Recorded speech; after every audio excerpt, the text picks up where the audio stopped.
I've been driving 40 years, and I've never had a positive drug test for anything. James Johnson wouldn't normally be checking the mail right now.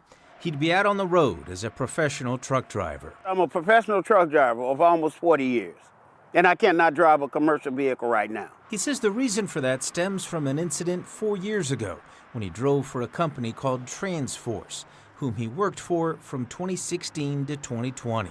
No incidents, no accidents. Driver of the year, driver of the month. But in 2020, he got an infection prior to having surgery. So for approximately 6 months, I was on intravenous, strong antibiotic medication. He says Transforce told him he needed to take a drug test, which he failed, he says because of the medication. Not long after, he got a letter from Transforce telling me that my employment with them was terminated. Not only did he lose his job, the drug test was reported to the Federal Motor Carrier Safety Administration, which told him he couldn't drive commercial vehicles. Johnson took Transforce to court. James L. Johnson, the plaintiff, versus Transforce Incorporated. 2 years later, he won a settlement, part of which he says included Transforce removing the blemish on his federal record. As far as I knew, they had done that.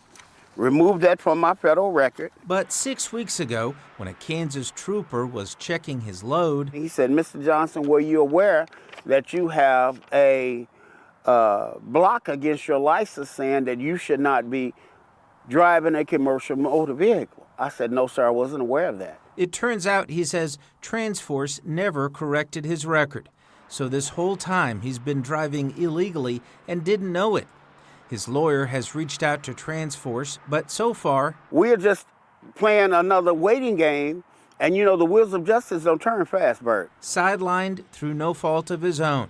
A truck driver who prides himself on his word and wishes others would do the same. Get my federal motor vehicle report straight so that I can go to work.